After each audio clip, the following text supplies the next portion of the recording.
시청자 여러분 반갑습니다. 6월 3일 목요일 손상TV 뉴스 까보기를 시작하겠습니다. 비가 찔끔찔끔 오는 날인데도 오늘 날씨가 푸석지근합니다. 넥타이를 맬 수 없는 아주 여름을 방불케 하는 날씨였습니다. 자, 날씨도 이런데 대한민국 정치까지 골치 아픕니다. 요즘 정치 어떻습니까? 솔직히 여야를 불문하고 깔끔하게 정리를 했으면 좋겠죠. 진짜 이렇게 썩은 정치 눈뜨고는 차마 못 봐주겠습니다. 오죽 나라가 개판이고 정치가 깽판이면 굳이 정치를 몰라도 되는 이 국민들까지 한숨소리를 내뿜다 못해서 원망을 넘어 분노를 표출하겠습니까? 아마 역대 어느 정권에서도 국민들이 이처럼 정치에 관심을 가진 예는 없었다고 봅니다. 오죽하면 정치와 정권이 국민들을 걱정하는 것이 아닌 국민들이 정치와 정권을 걱정하는 나라가 됐겠습니까? 이런 꼬라지를 못 참고 정치권에 똑바로 하라고 몇 마디 했대. 그래도 안 알아들어. 도저히 안 돼서 결국 태극기를 들고 아스팔트로 나선 국민들을 향해서 여야 정치인들이 싸잡아서 거구로 몰아버립니다. 저 또한 다를 바 없습니다. 태생적으로 좌파가 싫어서 40년 넘게 우파의 길을 걸어왔는데 이 정권 들어서 한순간에 거구가 돼버렸습니다.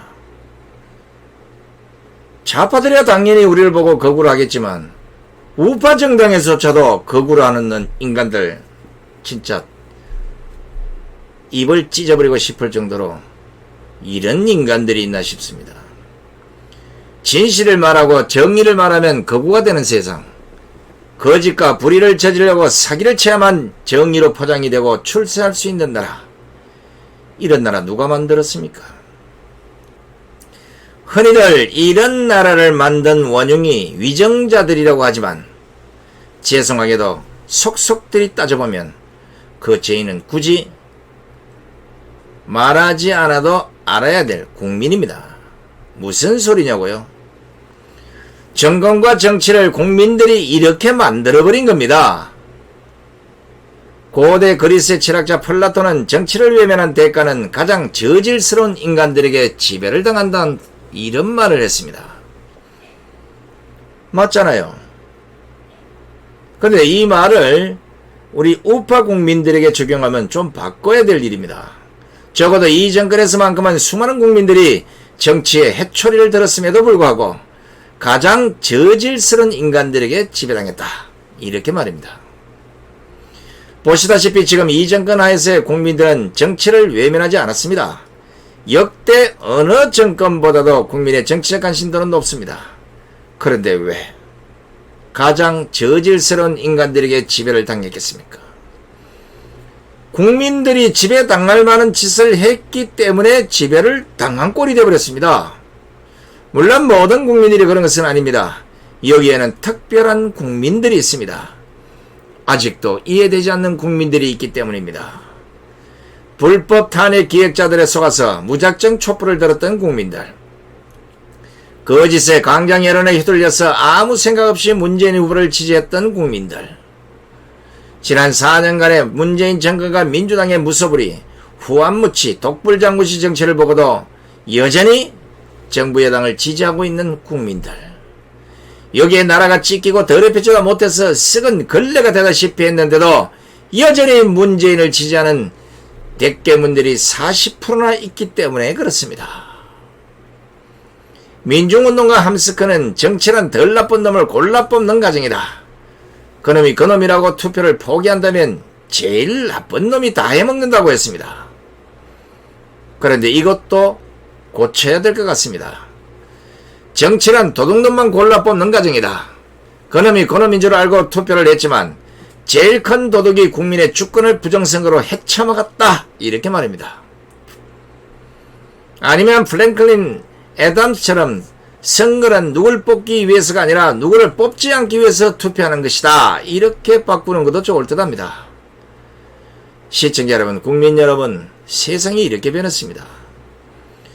정치를 외면해도 정치에 적극적으로 참여를 해도 결국 저질스러운 인간들에게 지배당하는 세상이 된 것입니다. 또 투표를 포기해도 투표에 적극 참여해도 국민의 주권을 도둑질하는 큰 도둑놈들 때문에 제일 나쁜 놈들이 지금 다 헤쳐먹고 있는 겁니다.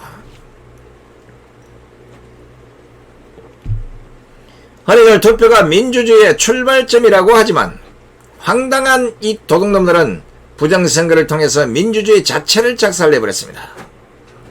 19세기 프랑스 사상가 알렉시스 토크빌은 모든 국민은 자신들의 수준에 맞는 정부를 가진다고 했습니다.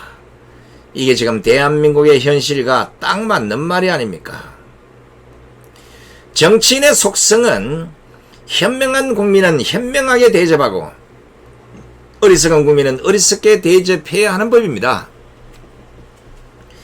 솔직히 말하면 지금 문재인 정권과 민주당은 국민들을 국민 취급하는 게 아니라 괴 돼지 취급을 하고 있다고 보면 딱 맞습니다. 나라가 이 모양 이 꼴이 됐는데도 40%나 되는 황당한 국민들이 문재인을 지지하고 있지 않습니까? 결국 이들 때문에 이 정권과 민주당으로부터 전 국민이 도매금으로 개돼지 취급을 받고 있는 것이 아니고 뭐겠습니까? 이래서 대개 문제는 대갈통을 빠개야 된다는 겁니다. 이런 것들이 싫어서 불의를 보고 모른 척 할 수 없기에 조금이라도 눈을 빨리 뜬 선량한 국민들이 너나 할 것 없이 태극기를 들고 길거리로 나선 것이 아니고 뭐겠습니까?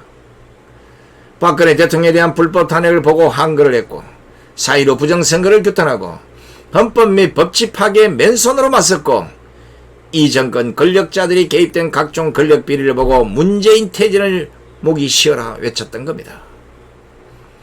특히 이 정권 4년 동안 줄기차게 보호하고 있는 나는 변하지 않고 남만 바꾸려고 하는 이 엉터리 개혁, 여기에 수많은 국민들이 민주주의 파괴라 멈춰라 멈춰라 멈춰라고 목소리를 높여도 이자들은 들은 척도 하지 않습니다.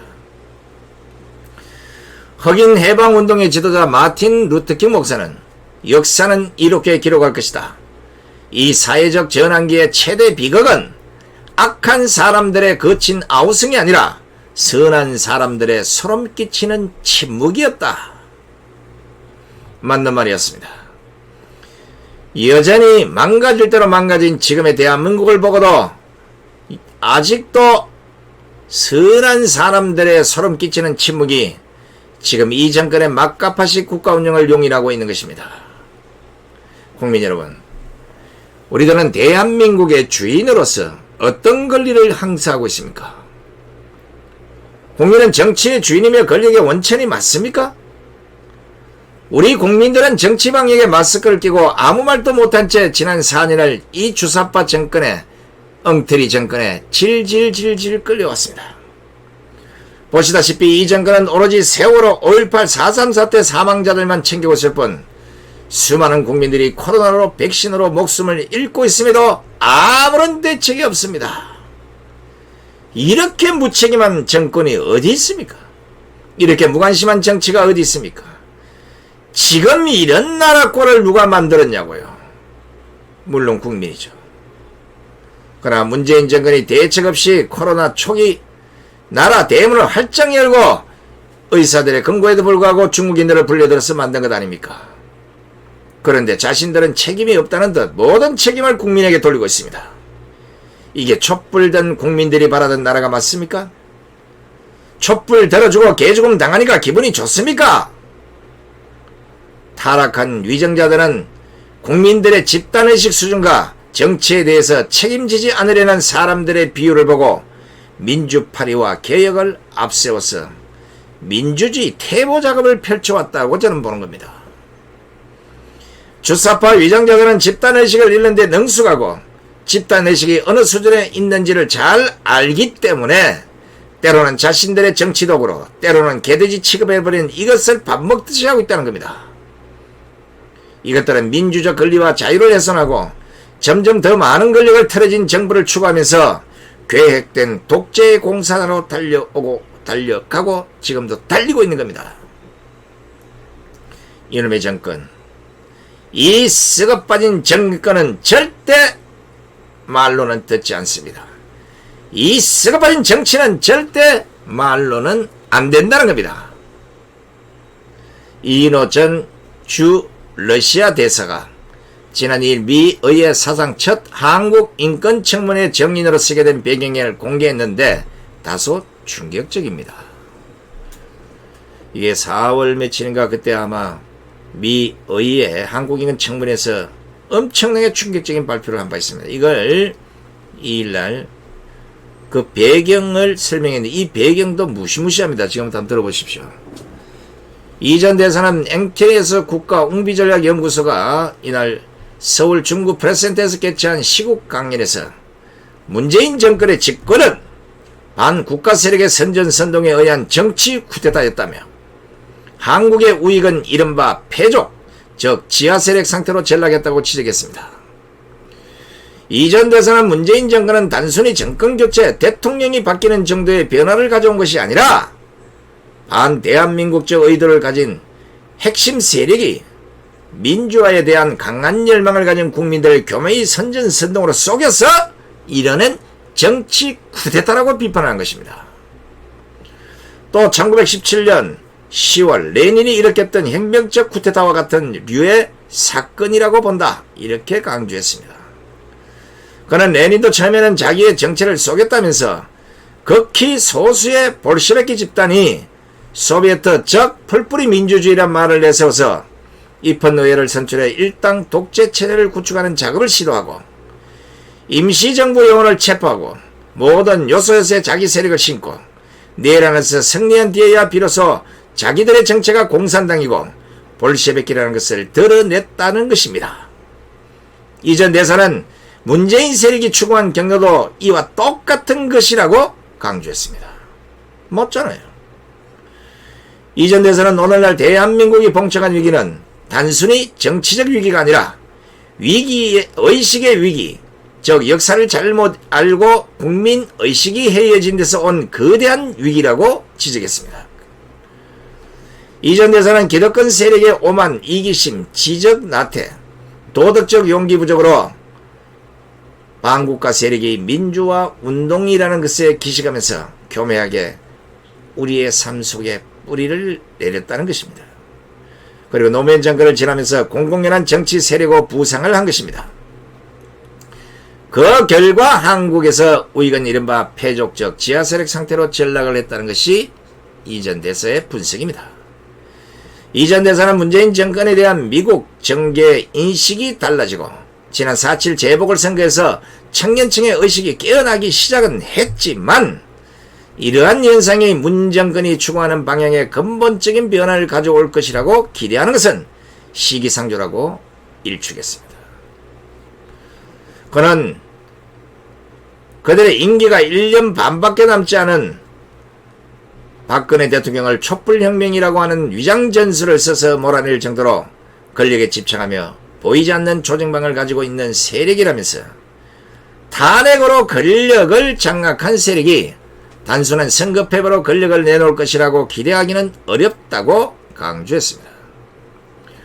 이전 대사는 우리는 먼저 엄청난 순환을 겪을 각오를 해야 한다면서 국민, 특히 미래 세대가 마음속에 품고 있는 깊은 걱정과 바람을 우리가 읽어내서 다시 정신혁명을 일으키고 대한민국이 추구하는 기본 가치가 무엇인가를 다시 상기시키는 데서부터 시작해야 한다고 강조했습니다.